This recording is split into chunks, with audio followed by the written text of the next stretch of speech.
real quick, Jorden, what I want to do is put up the Pro Football Focus scores from this game, and hopefully let the audience look at it with us. All right.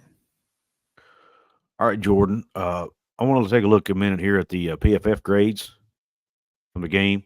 When you look offensively, your best performers. I'm not going to go down the list of all the guys. We're going to kind of hit some highs and lows, but Garrett Greene, best offensive performer with an 81.4 PFF grade. I think obviously, that showed on the field. He had some big time throws. Now he missed some throws too, but I thought he played and led the team really well up until that last, bonehead mistake. Devin Carter was 73.3, Preston Fox 72.2, Cole Taylor 70.1, Nick Malone 67.3. Now surprisingly, and Nick Malone was, by the way, the backup to Wyatt Milam, who was out. Zach Frazier was the worst graded offensive player last night at 46.7. So he did not have a good night. And I think it kind of showed. I mean, their defensive line, especially in the second half, was able to, they shut down our run game in the second half and were able to get a little bit more. They didn't get a whole lot of pressure on Garrett, but the run game, shutting down the run game was primarily the way I felt like they outplayed us in the trenches. Yeah, they did a good job, stopping the run there, and that that nose tackle Wonkwo, or I'm not sure how you pronounce his name 100%. You saw him get in there and cause havoc, to stuff a few of those run plays, and I'm sure that's why, Zach Frazier ended up with the run grade that he did. I mean, the offensive grade that he did there on PFF. I would have to go back and rewatch to see how much of those, were his fault, because also, PFF with the grades sometimes it's not, maybe Zach Frazier wasn't necessarily the guy that got beat on the play, but maybe he was lined up head up on him, so it affected his grade. So I don't know to be sure, but I definitely can recall off the top of my head, multiple plays where he was in the backfield. So I think that Houston nose tackle having a big night's the reason that grade's so low. But I think if you're, a West Virginia fan, the positive there is seeing Cole Taylor, Preston Fox up there, in those, and the wide receivers up there in those grades, and of course Garrett Greene with the highest grade on the team as well. You've been clamoring for the offense to perform better, and not only did it perform better just watching it, but looking at the grades, they graded out really high too. Yeah, and when you look at back to what we were talking about with the blocking for the run game. When you look at the passing offense as a whole, West Virginia graded out at 79.9, and Houston's pass defense was 66.2. So we outplayed them in that regard. And then conversely, on the rushing offense, West Virginia's rushing offense was only 65.7, and Houston's rush defense was 75.2. And remember, coming into this game, that was a matchup we thought we could exploit because Houston had not been able to stop the run all year. Well, they did it this game, and I think they come in. I think Houston's the team this week that came in with a chip on their shoulder. I do too. And West Virginia did not, and I think it showed in the way they played.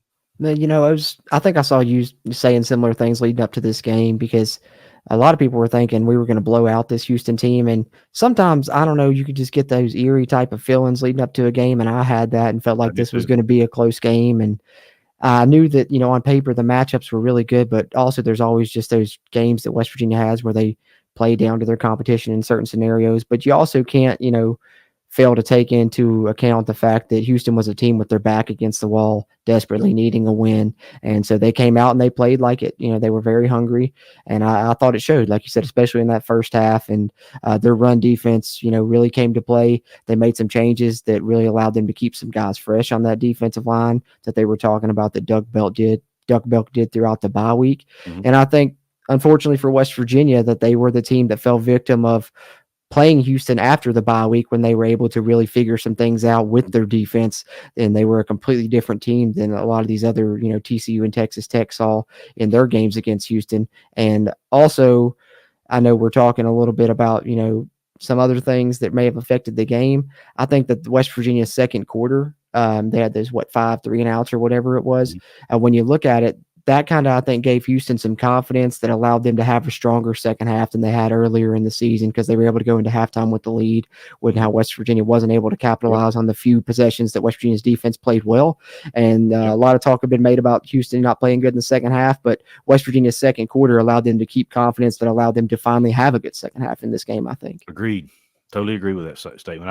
I knew when West Virginia's offense sputtered there for those 2 or 3 drives in the second quarter, I kept thinking to myself, man, we cannot keep letting these guys hang around. We've got to put them away, and they just didn't do it. On the O-line, right here, O-line grades. Pass blocking, 73.1. Run blocking, 52.7. Wow.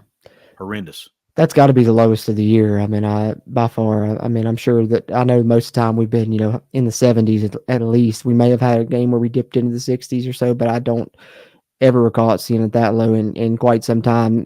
This year and dating back to the end of last year as well, when West Virginia's been on their nice run. So Mm-hmm. I don't know if Houston, found some things on film, maybe picked up on some keys of some things that we were doing, because it seemed like a lot of our plays, they were really, coming downhill like they knew they were coming, particularly our quarterback draw. They sniffed that out. I think we had one successful attempt on it, but, we tried to run it 2 or 3 more times, and I think it was negative yardage plays every time. So Yeah. whatever Houston, learned over the bye week or studied in film room, they were doing a great job diagnosing our run plays for sure, because our run game hadn't been sniffed out like that all season, really, especially, as much as it shows there in the grades.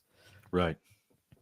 Now let's flip over to the defensive side of the ball. The highest grading guy was for Torma Mulba, but he did play less than 10 snaps. But he had a grade of 78.9. He's been highly graded all year. Yeah, He's just been a solid player. Lance Dixon had a 73.8, and after that, there was nobody else in the 70s. But what I want to focus on here is I want to look at our corners. Malachi Ruffin and Benny Bishop had been playing well. Mm-hmm. Their grades in that game, Malachi was at 55.9, and Benny was right behind him at 55.4. So they had rough nights. It's tough. And then we were talking about the injuries.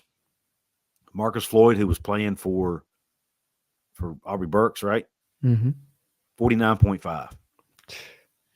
Ben Cutter, who was in place of Trey Lathan, worst defensive performer on the night, 43.7. And I'm not trying to pick on him. He's a true freshman. His first time starting. It's a big, it's. I didn't expect him to set the world on fire, right? Mm-hmm. But the point of that is to show that how missing those two guys could have impacted it. Again, not excuses. The other guys should have played better in their spot. And maybe the coaches could have done some different things schematically to, try to work around the injuries. I don't know. So it's not all, you've got to hold the coaches accountable too. But those two guys were missed on that defensive side of the ball. And I think these numbers play. I think the numbers show that. Definitely. And I think that, it's just one of those things when you talk about the worst potential time for something to happen. Houston's the first team that you've played that really has the wide receivers that could really hurt you. I think it's the best wide receiver core that we have faced and maybe will face this season. I totally agree with that. And when you lose Trey Lathan was great at, pass rushing, and that's something you could have used in this game, but he's also better in pass coverage than, Ben Cutter, and better in pass coverage than Lee Koba. Correct. And, both of those guys, for everything they do well, play really good in the box, attack downhill. They aren't the best in pass coverage. And so you knew that Houston was probably going to scheme open some things to where they get matched up with some, favorable matchups with Houston's receivers against, Cutter and Koba. And then you saw them do the same thing, as you mentioned, with Marcis Floyd. And then the other thing that I'm wondering is we're probably going to need to develop some depth at those cornerback positions, because I think for as good as Beanie Bishop and Malachi Ruffin have been, playing every snap from beginning to end is going to start taking a toll on them. And I think in this game, we saw that happen late, because, Donovan Smith ended the game with 16 straight completions, I believe it was. And I think our guys were worn down there at the end. Houston, the announcer made a comment and it ended up being prophetic, saying, whoever ends up with the ball last, I feel like will win this game. And it turned out to be true, and unfortunately, West Virginia didn't end up with it last. But I think that our defense got a little bit worn down in this one. So hopefully the people are able to return from injuries, at least Aubrey Burks, and then maybe you're able to bring up some younger guys to give you some snaps, at least a handful a game, because depth might be a concern down the line if not. Yeah. And Ja Favors had a pretty high PFF grade, but he played less than 10 snaps. Maybe you look at playing him more the next game, in place of Ben Cutter. I don't know. Well, I think so. Wouldn't be a bad idea, especially depending on matchup. If you're playing another team that has, good receivers and a good passing team, because he's a guy that came in as a defensive back originally. So right. I think, getting him some more snaps would not be a bad idea. Right. And then obviously the pass coverage grade for West Virginia was a 52.2, but our rush defense was no better. It was 52 even. So, Houston had a 67 grade in passing offense and a 69.5 in rushing offense.